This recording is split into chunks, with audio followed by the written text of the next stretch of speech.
Hi, this is Jasper, and I'm jumping in to let you know that this week we're dipping into our archives. We're going to re listen to one of our favorite episodes, an interview with the prominent psychologist and psychology educator, Jude Bergkamp.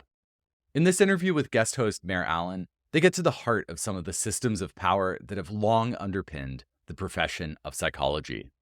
And they talk about some of the ways that psychologists are working and studying to challenge and reform these oppressive structures. So with that preamble, let's roll the tape. Here's Mair's introduction. This is the Seed Field Podcast, the show where Antiochians share their knowledge, tell their stories, and come together to win victories for humanity.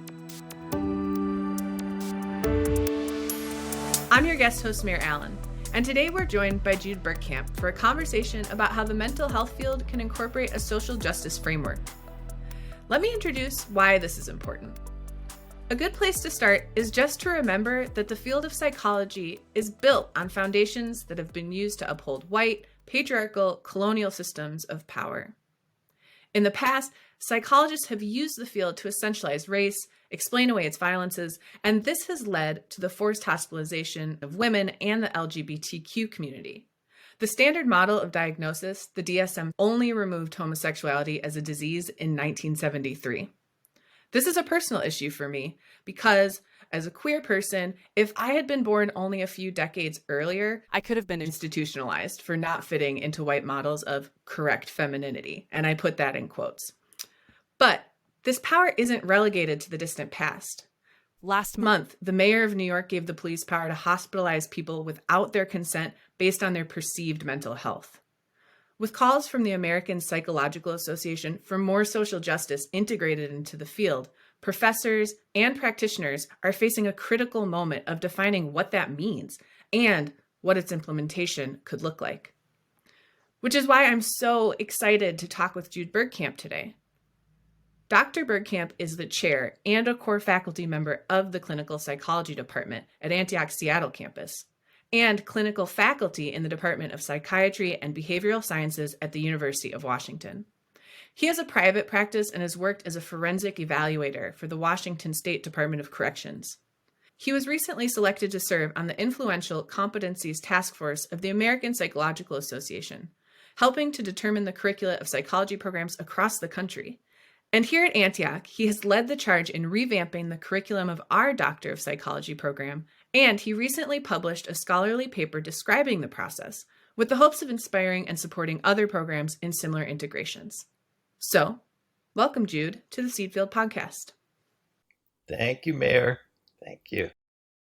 Since our conversation today is going to be centering on social justice and part of working in that framework involves recognizing how one is positioned in society, I'd like to take a moment for both of us to disclose to our listeners just a bit about that positionality that we're bringing to the conversation. I can start. I'm a white, non-binary person. I'm gay. I'm currently able-bodied and experience generalized anxiety and depression. I'm a property owner.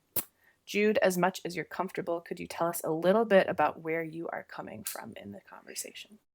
Thanks, Mair, for inviting that right off the bat. I think it's great. So my positionality, basically, according to the addressing model of Pamela Hayes, really all of the domains of my lottery of birth has been privileged. So I'm a male, middle class, raised Catholic, practicing Buddhism, but still have the codes in my bones, if you will. I think the only domain where I have some target rank or experience some kind of marginalization or historical oppression has been me being biracial. So my mom is from India and immigrated here, so I'm also second generation immigrant. And my father is a white farm boy from Kansas. But my mom has the dominant gene, so I'm kind of dark and, I'm a person of color and a little racially, ethnically confusing for myself and for others. So I think that piece specifically is probably one thing, like an origin story that probably drives the rest of my research and passion and work as well.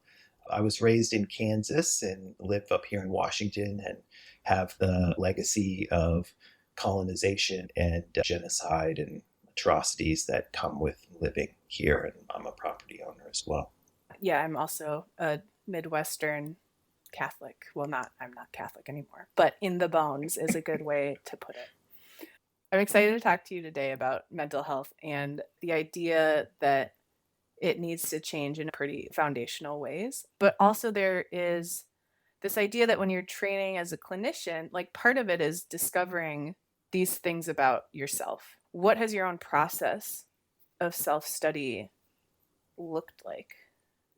I think I've been called to be a psychologist or cursed. I don't know which one you want to use, but my dad was a counselor. My dad was actually trained in the seminary as a Catholic priest. So he's got all of that philosophy and humanism and so kind of, Catholicized social justice in a way, which is a lot of helping folks out.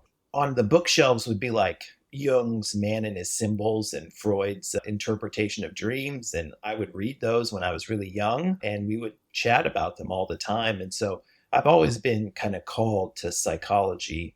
In parallel, I've also been called to traditions like Tibetan Buddhism or other ways of knowing. And I think also in my childhood, going back to India and then coming back to rural Kansas and trying to reconcile those two parts of myself and really define who I am. It pointed out both the incredible power of Western psychology to help us understand who we are, but also from my view, I could feel some serious inaccuracies, or paradoxically, you have this science and tradition that tries to heal, but I had a sense that there might be some inadvertent harming that's happening within this Western technology. I've struggled to define what that is. I don't want to negate the healing quality and the great stuff of Western psych. It's definitely there, and lots of people have experienced how helpful it's been. I'm just not sure if being helpful is the same as being liberating, if you will. That's my drive, I think, is to figure out where those kind of places are. Yeah, thinking about that liberation and the concept of social justice, its differentiations between multiculturalism, and yes, we recognize that there are these different things, but what does that mean on a systemic level? Could you work through the definition or what it means to you, like social justice and social justice in the paradigm of psychology? Well, I think it's a pretty new paradigm for psychology. I think social justice lives a lot more in other fields. You can see it in philosophy and politics and things like that. It's really calling for the benefit of all. And it's really distinct and it's really pushing for that piece of equity, i.e., kind of acknowledging that the starting line for individuals is different. And we each, by the lottery of our birth, not by our responsibility or our work ethic or our accomplishments or our effort. Those things come later, but the starting lines are different for folks, right? Previously, you have these different eras, if you will, of psychology. In the research, we basically talk about the anti-racism, quote unquote, not like we use it today, era that was really after and right around the civil rights movement. And so that was distinctly the white-black dichotomy.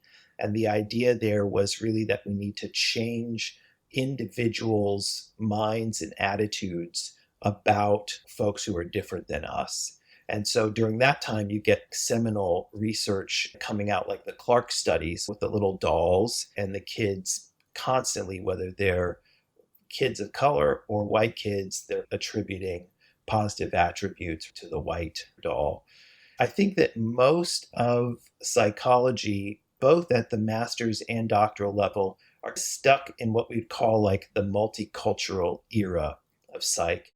And that means that we have started to open ourselves up to the understanding that we have multiple identity domains, gender and race and ethnicity and religion and socioeconomic status. So it's really about the clinician understanding themselves as cultural beings and trying to, as best they can, with some humility, also have a fund of knowledge about the general culture of their clients. And of course, the danger there is that in this multicultural curriculum, what's been taught is these sorts of general ideas about the culturally different other.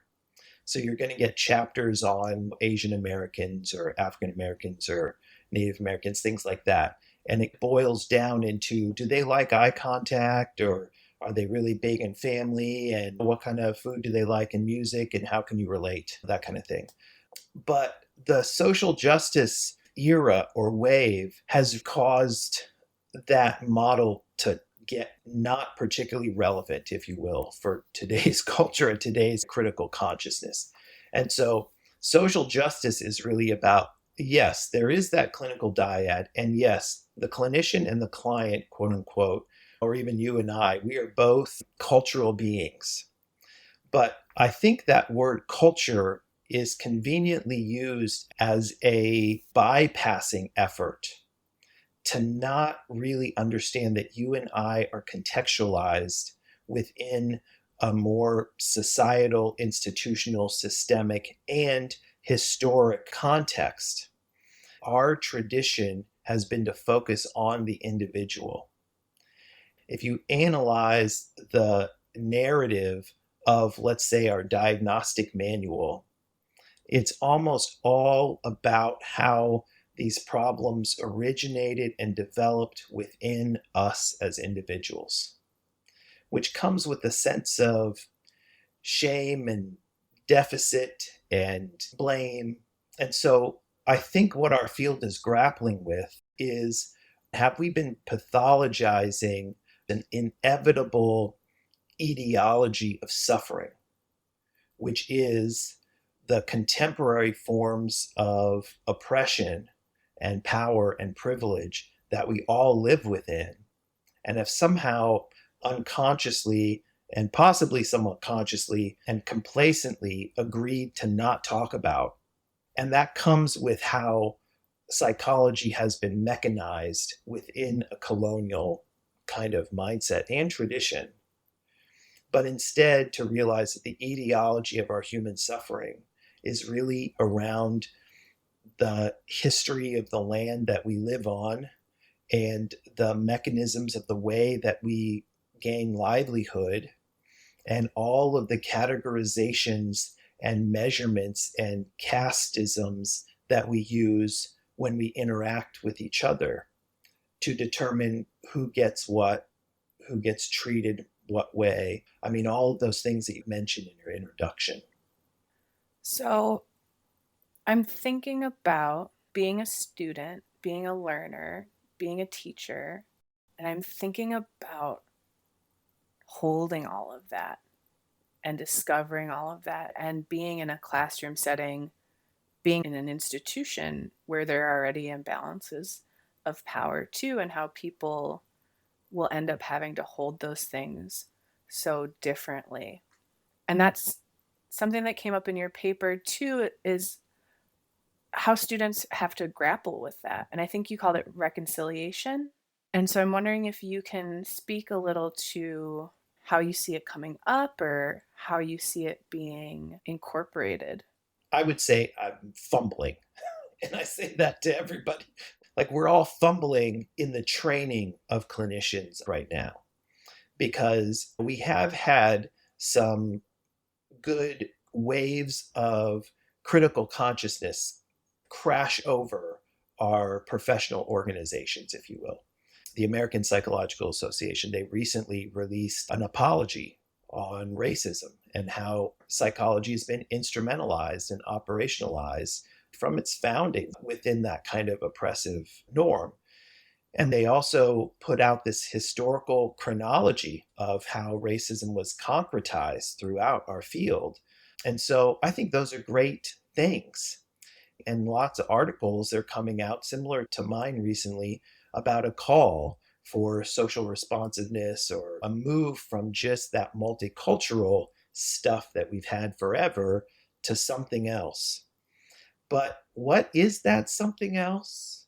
And how do you get to that something else? It is not there yet. We're at a place where I think some trainers and folks in the academic field might be waiting for a clear model to be brought down from above. And then others, like myself, are fumbling with how do we do that in a way that makes sense. And for us, I think at Antioch, because of our clear social justice mission, I believe it is my responsibility to fumble and struggle and try to find a way towards that ideal. Let's say as the chair of a program, I have the responsibility to make sure that our graduates come out with these solid, scientifically minded and backed competencies, right, around interventions and treatment and diagnosis and assessment and measuring outcomes and biological bases of behavior and psychopharmacology. And you hear these terms, these are all very colonial, Western, scientific, positivistic things, and they are important. I don't think we can abandon one for the other, which has been something that we fumbled around with in our program in the past. So let me give you some just like concrete examples. In our program, like in every accredited doctoral program, let's say students are educated in how to do standardized intellectual assessment. And so they take these classes, they learn about intelligence measurements and assessment. That's kind of a big reason why they came to the program. They love it.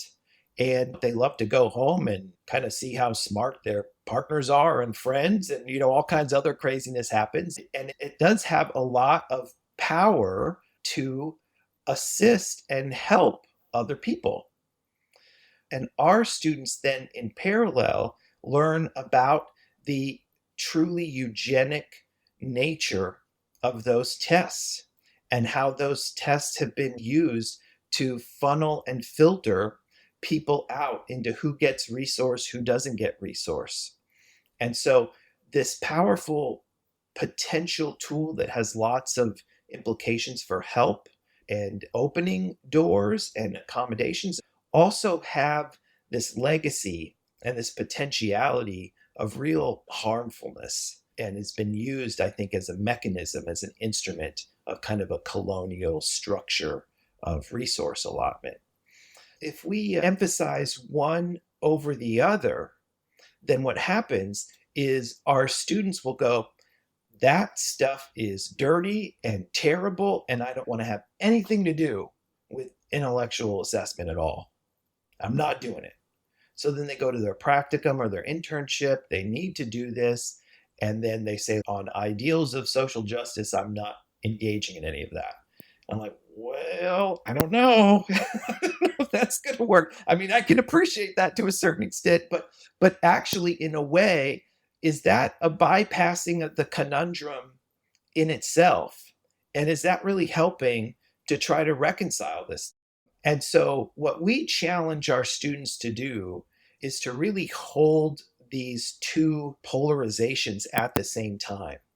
And it is very difficult. We analyzed all of our classes according to the trajectory of matriculation of our students.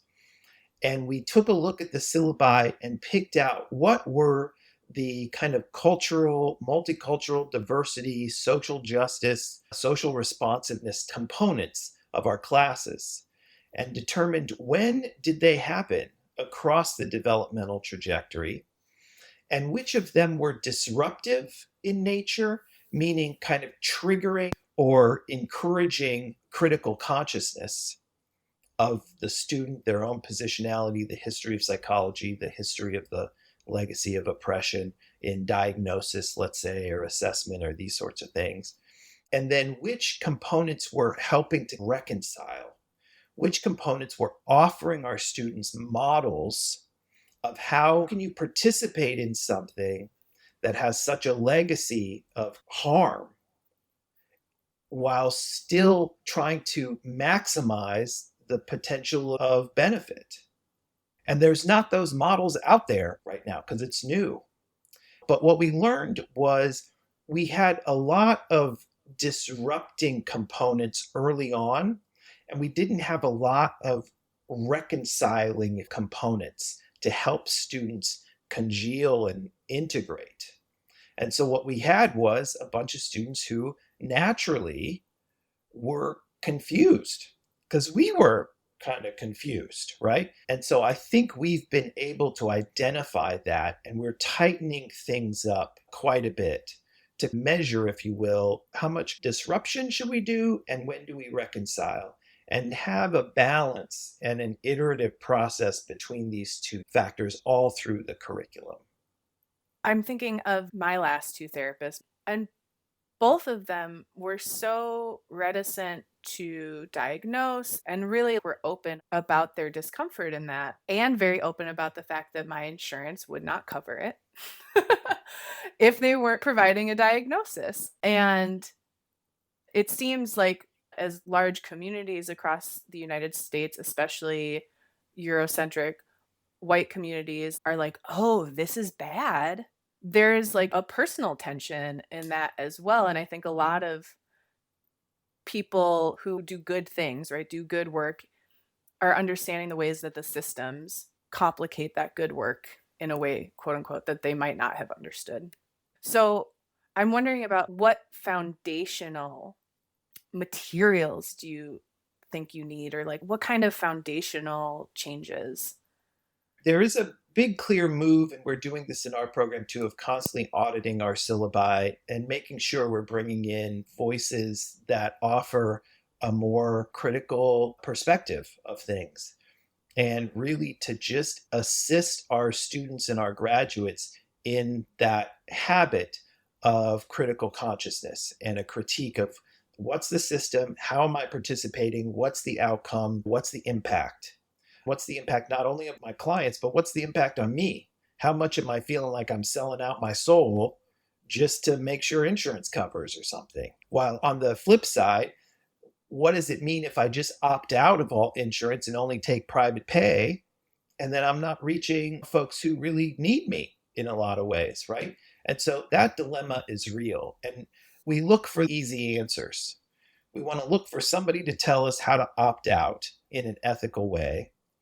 And in the opting out, how does that benefit and save us from the ambiguity and suffering of the system? And I'm really trying to encourage my students to just be perpetually uncomfortable, have their anchor in alleviating human suffering. And that's not only their clients, but that's also themselves as individuals, because this field, it's not concrete, it's not super clear. You don't know if you did a good job or not at the end of the day. But man, are you carrying a bunch of heavy stuff, psychic goo on you.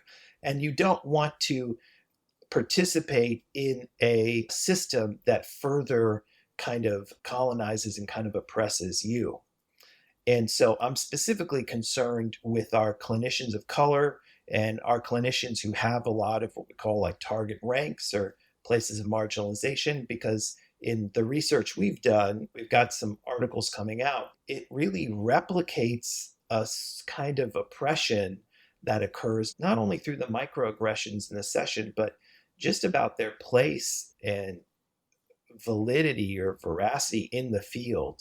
And there's a struggle to reach for what we call the therapist paragon, or this image of white male perfection that is who our lineage holders are in the field. So we want to offer valid different perspectives to challenge the weird way that academics are done. When you think about the framework of multiculturalism that has been the standard for a while, it's written from a white perspective. You're learning about monolithic pieces of other cultures as if you're like picking off a menu. And it's written from the perspective of a white European person doing that. I can't imagine having to read that and interact with that text. It's been a formative kind of model for a very long time. And you're right, it's all about the other. So the quiet, subtle, unarticulate, covert implication is that really the clinician is coming from a normative majority white male kind of perspective. So there's no chapter on white male folks.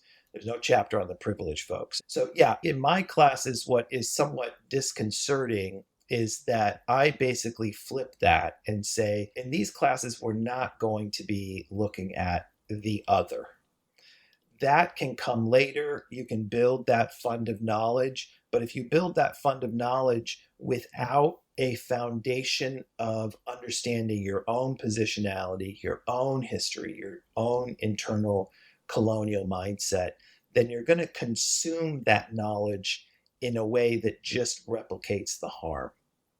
And so we're not going to do a survey class of everyone that's different than you so we can have a parade of sympathy. That's not to say that the intentions of that era were not good, right? Like folks in that era, that's where the understanding and mindset was. That was the dominant discourse of the day. Folks who are still from that era believe that's good and noble and how you need to be. And there's definitely components of that that we don't want to lose. But it has been, in a way, turned on its head, and the field is sort of reeling from that. The things that our students say provide them with the most help or reconciliation or inspiration is just to hear from us as faculty on how we navigate these questions ourselves. And it does challenge us as faculty to be a little vulnerable and not only talk about our strengths and our accomplishments, but on our challenges and our confusion and our ambiguity. I practice within a criminal forensic context within my professional practice, and it's just filled with confusion and ambiguity around social justice and how am I just a cog in a system that perpetuates X, Y, and Z. But I'm hoping that what we can model, and I'm hoping that our graduates are really those folks who can then, after they graduate, participate in the system in a different way than even I could have ever dreamed of doing, coming from the multicultural era myself of education. And my other hope is definitely for psychologists, we can be able to liaison and connect the worlds of academic research and on the ground practice and really create a praxis of how do we need to keep the part of that history and lineage and technology that are helpful, but then tweak and change ultimately policy and procedure and implementation and outcome measures to help guide us in this new direction. Because I think if we have a whole cohort of folks who opt out of the system claiming a social justice value, I honestly don't think that's a good idea. I think we still have to get mucky and dirty and involved in the system and able to really understand how the thing works and then be able to influence those kinds of policies and procedures for change. Leaving the system that way really gives the system a chance to delegitimize you and say, great, you're doing that over there. That doesn't count. That's not real. Right. That's fringe. That's all these other things. That's right. And so the potential to change it is lost in some ways. I really feel it's important to just acknowledge that, look, it's natural and normal. We have a natural, normal developmental process of education that's gone through these different eras like multiculturalism and cultural competency and now social justice. And also with ourselves, we all have different developmental places with how much we are willing to risk understanding our positionality and who we are. That comes with a lot of identity risk and relational risk. If I was living in Midwest Kansas and going through these same things, I would almost lose everything. And up here, I still lose friends and family and connections that I so value. And it's scary. And so I really think that while, yes, I'm not saying that we shouldn't do those, and I'm not saying that complacency is okay, I'm just saying that we need to have a form of compassion for ourselves and the field, that this is risky and scary and isolating. I mean, I'm totally down with the woke rhetoric, but the way that the rhetoric is used, it's splitting us and harming us and labeling us in ways that just don't feel compassionate to me. And it's very difficult. How do you merge this idea of compassion with this idea of true insight and this call for liberation now? Because the harm is real, the harm is serious. And yet can we keep the sense of urgency and integrate an understanding of development and risk and compassion all at the same time? There's a lot there. Thinking about reorientating yourself towards discomfort over and over again, and the real toll that can take emotionally, relationally, all of those things. I'm wondering if there are personal examples you could share about concrete things that you've done that have helped you. When I notice myself really having a drive to correct other folks, when I hear them talking and I have this like, that's terrible what's being said, or you've got to change that now. That whole thing, I wonder what's going on? What's the drive? Am I bypassing some piece of my own privilege that I see in the other person? And those are Western psych kind of ideas, possibly. But us policing others, if you will, is that another way that we're bypassing our own discomfort? And then if we can cultivate a type of developmental compassion for that person and an urgency that reality, it's bad and we need to get moving here in some direction. And that direction for you is going to be different from me. And it could be because I'm scaffolded with a bunch of safety where I can risk cultivating some critical consciousness. But if you don't have it, and then I'm pushing you to cultivate that critical consciousness, that's not smart. My dissertation was based on this idea of how if you push someone too far with experiential efforts in the classroom, like experiences to confront your privilege in front of all these people, what could happen is, paradoxically, it can make people defensive, clam up, and never want anything to do with that ever again, which is totally opposite of the intention of the whole thing. Like I mentioned before, I think my own personal Buddhist practice with that, and actually, like, I'll tell you a quick story, if that's okay. I just had this trip to India, and I went to this place called Goa, which is where my grandfather was from. And I went there thinking I didn't really know anyone. There was no connection with my heritage, but I just wanted to go to feel where he was from and connect in some way. It's a kind of resort beachfront thing. So I took all these touristy pictures of the beach and put them on Facebook or whatever. And I had a distant relative message me and say, you actually do have relatives in Goa, and one of them's going to call you. So this woman, Clarice, calls me and she was like, look, I just wrote a book about our family. And tomorrow is the book release event and you have to come.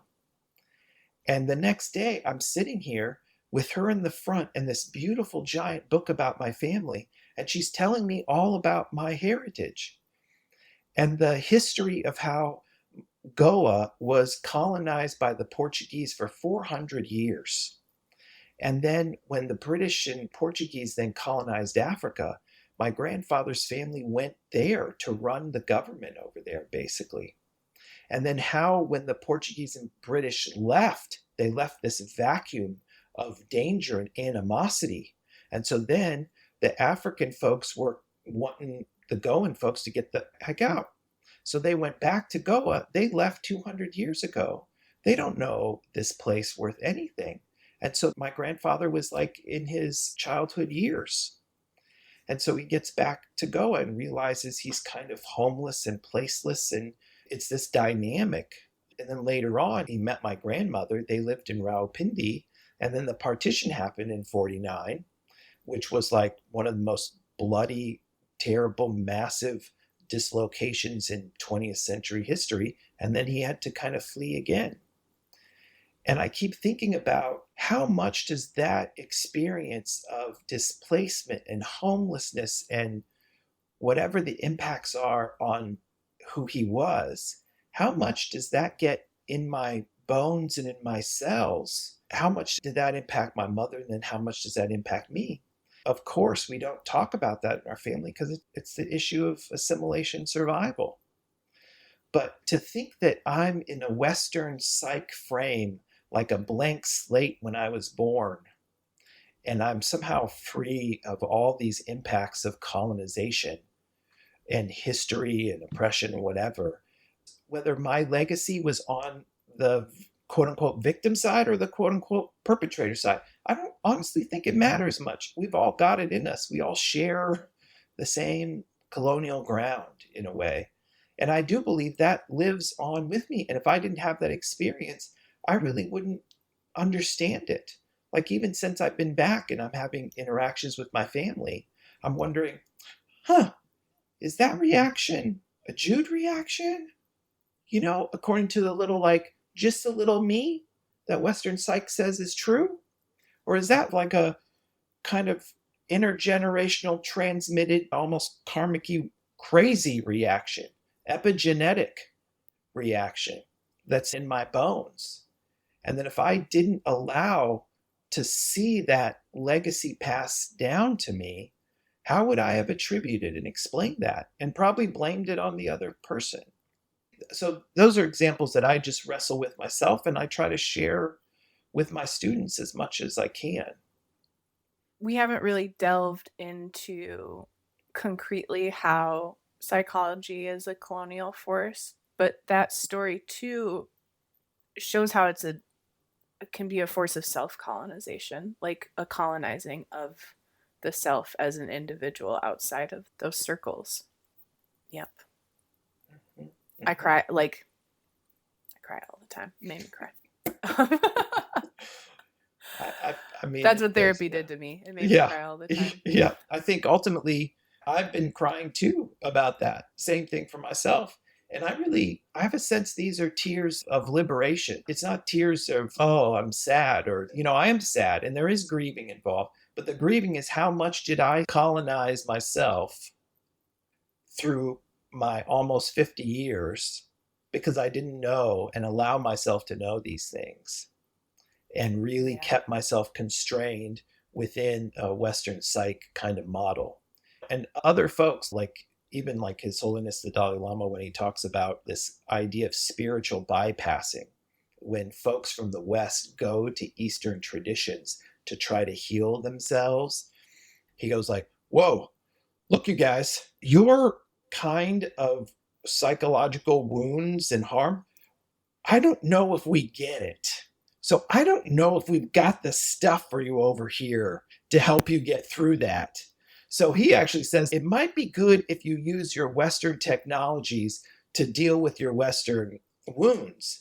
And then you can come over here if you want, but maybe not for that. And I'm totally paraphrasing, of course, but it's the same kind of idea that maybe the other hope is this idea of social justice is not just liberation for those parts of us that have been oppressed, because we all have parts, as we know, that have socially conferred privileges and some that we don't, almost all of us.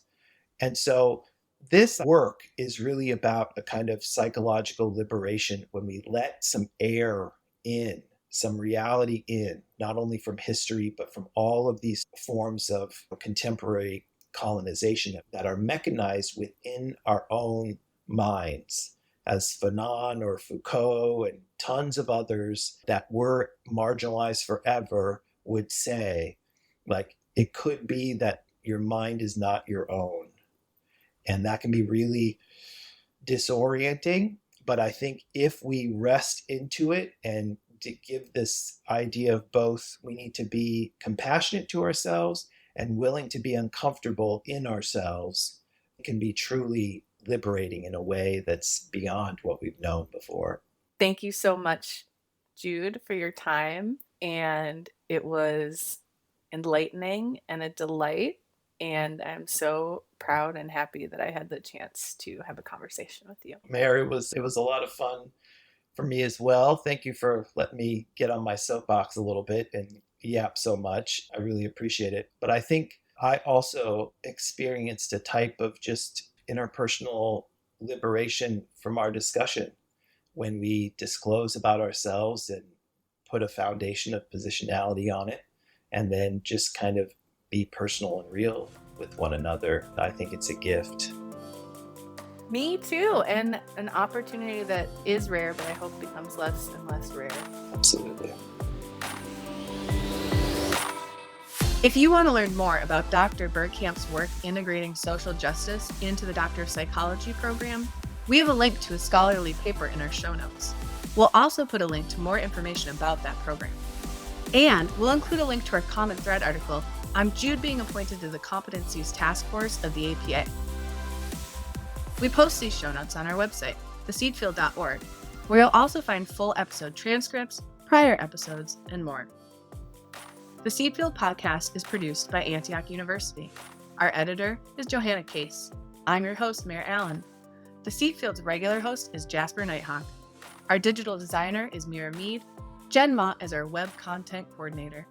Sierra Nicole E. DeBinion is our work study intern. A special thanks to Karen Hamilton, Amelia Bryan, and Melinda Garland. Thank you for spending your time with us today. That's it for this episode. We hope to see you next time. And don't forget to plant a seed, sow a cause, and win a victory for humanity. From Antioch University, this has been the Seedfield Podcast.